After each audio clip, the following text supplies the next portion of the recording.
부부싸움은 칼로 물베기란 말이 있죠. 부부는 아무리 싸워도 금세 화해할 수밖에 없다는 뜻으로 쓰이는 말인데요. 그거 아십니까? 물도요, 꽝꽝 얼면은 베어집니다.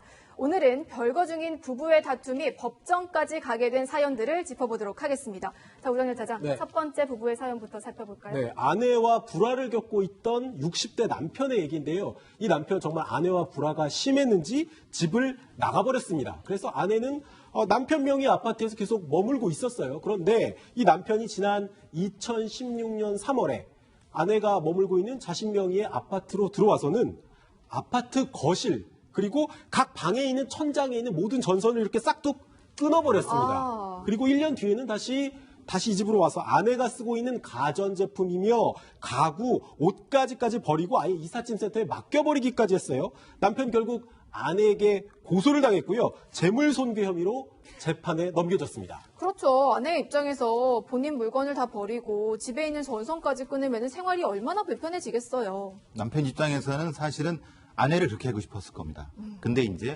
대체로 그렇게 한 거죠. 심리적으로는 사실 그 표현형의 범죄라고 하는 거죠. 사실은 우리 형사적으로는 재물손괴지만 사실은 그 모습의 아내를 보기 때문에 네. 이 행동. 사실 이 전선 끊는 거 이런 거에서 사실 뭐 자기 거라고 하면 큰 범죄는 아닌데 문제는 거기에 아내가 살고 있기 때문에 그렇게 된 거죠.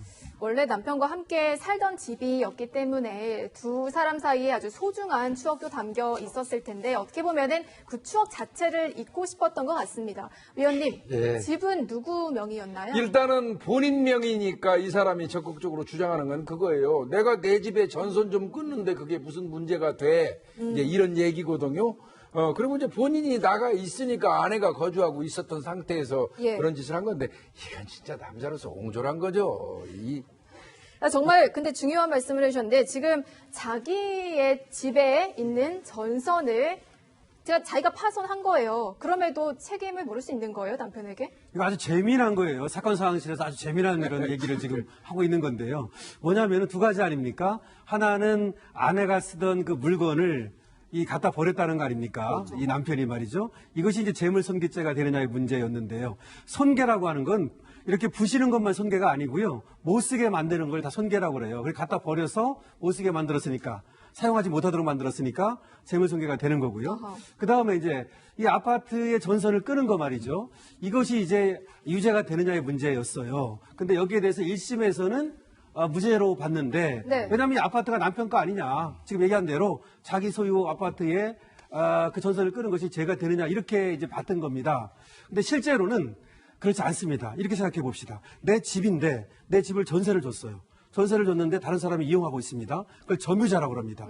그러면 내 집이라 하더라도 다른 사람이 이용하고 있는데 거기 가서 방해하면 안 되죠. 그렇죠. 그걸 방해하면 권리행사 방해라고 합니다. 권리행사 방해죠. 마찬가지로 이 집은 내 거라 하더라도 지금 아내가 점유하고 있어요. 예. 그걸 점유자라고 그래요. 근데 점유자가 사용하고 있는데 전선을 끊으면 유죄가 된다라고 하는 것이 2심의 판단이었던 거예요. 1심과 2심이 달랐군요. 예. 그래서 검사가 그러니까 이 아내의 이 억울함을 알았는지 항소를 했던 거예요. 그렇죠. 그러니까 권리 행사 방해죄를 추가해 갖고서는 기소를 한 건데 이 2심 항소심 재판부가 이 검사 쪽의 항소 취지를 받아들인 겁니다. 물론 이제 남편은 고의가 아니었다고 그랬어요. 아파트를 팔려고 네. 리모델링을 하려고 이제 전선을 끄는 거다. 이렇게 이제 그러니까 변명을 고의가 했죠. 없다는 말을 네, 한 고의가 없다고 한 건데 2심 재판부는 이렇게 판단을 했습니다. 남편이 집을 나온 이후에 이 아파트 아내가 계속 살고 있었단 말이죠. 물론 남편의 명의라고는 하지만 아내가 점유하고 있는 그런 상태에서 물건을 파손했다. 설령 남편의 명의의 아파트라고 하더라도 이건 고의가 인정되고 유죄다 이렇게 얘기했거든요. 그래서 원래 1심에서는 재물손괴 혐의만 인정해서 벌금 50만 원을 선고했었는데 예. 2심에서는 권리행사 방해까지 추가해서 벌금 80만 원을 선고했습니다. 공소장 변경을 굉장히 잘한 거예요. 예. 그 잠깐 권리행사 예. 방해죄를 넣은 거 아니에요? 그렇죠. 잠깐 부가 설명을 드리면, 그러니까 첫 번째 이제 1심에서는 검사가 전선 끄는 거하고 물건 갖다 버린 걸 모두 재물손괴죄로 의율한 거예요. 그랬는데 이것이 이제 전선 끄는 부분이 무죄가 나오니까 2심에 가서는 공소장을 변경한 겁니다. 예. 그래서 그 재물손괴하고 권리행사 방해를 다 모두 공소장에 집어넣었죠. 주의적, 예비적으로 말이죠. 그래서 이제 이 부분에 대해서 전선 끄는 거에 대해서 유죄가 나온 겁니다. 그렇군요. 자, 다음 사례도 한번 살펴보죠. 이번에는 별거에 이르게 된 부부 역시 마찬가지 사연인데요. 같이 쓰던 컴퓨터가 싸움의 발단이 됐습니다. 아니, 별거를 했으면은 컴퓨터도 뭐 같이 쓸 일이 있을까 싶은데 이게 무슨 일입니까?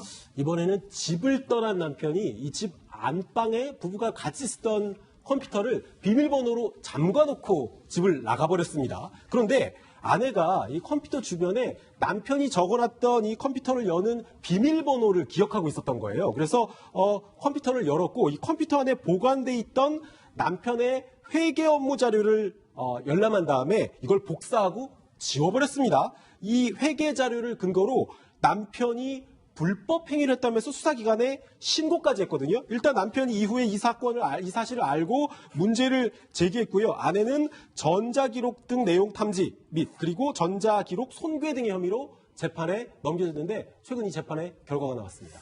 아니, 남편은 혹시 집에서 아내가 컴퓨터 속에 어떤 내용물을 볼까봐 비밀번호를 설정하고 나간 것 같은데, 네. 아니, 아내는 어떻게 비밀번호를 알게 된 거예요? 아마 전에 이 남편이 그 컴퓨터 주변에 사이 좋을 때였겠죠. 컴퓨터 주변에 비밀번호 자꾸 잃어버리니까 이렇게 메모지 같은 걸 붙여서 비밀번호를 좀 적어놨습니다. 근데 이 여성분이 머리가 좋으신 것 같아요. 그걸 기억을 한 겁니다. 아하. 기억을 해가지고 그 저장 장치를 잠금 장치를 푸는 거죠. 그렇군요. 자, 아내는 일단 컴퓨터 주변에 메모장을 남편이 네. 붙여놓고 갔기 때문에 비밀번호를 알아도 상관없다. 그리고 더 나아가서 이것은 알려준 것과 다름이 없다. 이렇게 주장을 하고 있는데, 변호사님, 비밀번호를 어떻게 알게 됐는지 유무도 이제 유무죄를 판단하는데 중요한 그럼요. 부분이죠. 결정적이죠.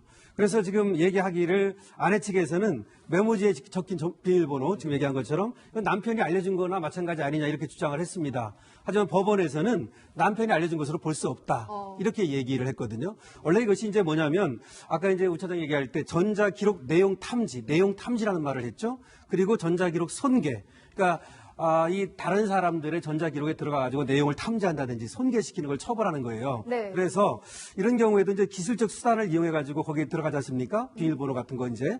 그래서 이 비밀번호를 어떻게 알았는지도 유무죄에 물론 중요한 하나의 그 근거가 됩니다. 지금 뭐 재판부가 이 아내에게 벌금 200만 원을 선고하면서도 선고를 유예했다고 그러더라고요. 그러면 이 벌금을 내지는 않는 안 내는 거죠. 거예요. 선고유예가 이제 무죄 다음으로 가벼운 처벌이에요. 그래서 선고유예라고 하는 것은 일단 선고를 유예한다는 얘기 뭐냐면 200만 원을 정해놓나 해요. 네. 정해놓되 선고를 안 하는 거예요. 정해놓기만 하는 겁니다. 그런 다음에 이제 상당한 기간 그러니까 문제가 없으면 그 면소시킨다 해가지고 소송 절차에서 면제시켜주는 걸 이제 선고유예라고 그러는데 쉽게 말하면 거의 무죄만큼이나 일종의 뭐 선처라고 가벼운 할 수 겁니다. 그러니까 200만 원 안 내도 되는 겁니다. 일단은. 전체적으로 이 내용 자체는 남편이 사실은 여러 가지 불법적인 회계를 그 회사에서 했나 봅니다. 그거를 그 안에 두고 있었고 아내의 변호인이 그렇게 얘기를 한 거죠. 이게 공익적인 거다. 왜냐하면 이거를 공개함으로써 공익에 있기 때문에 이 부분은 사실은 불법 행위라 하더라도 이분에 대한 걸 감안해 달라고 얘기를 아내 변호인도 얘기했고 취지가 좋은 취지입니다. 그래서 이제 선고 유예가 된 부분이라고 보여지는 건데 사실은 이 아내의 목적은 남편을 골탕 먹이려고 그런 거 아니겠습니까? 이 두 가지를 재판부에서는 같이 좀 본 것 같습니다. 그 빼낸 정보를 다시 또 돌려줬어요, 그렇죠. 남편한테. 뭐 그런 것도 하나의 그 참작이 된 것 같아요. 네. 아니 목적이 좋다고 하더라도 절차를 그렇죠. 위반하면 그렇죠. 네, 예. 예, 결국 그래서 이제 벌금 200만 원의 선고유예가 됐다는 결론 말씀드리고요.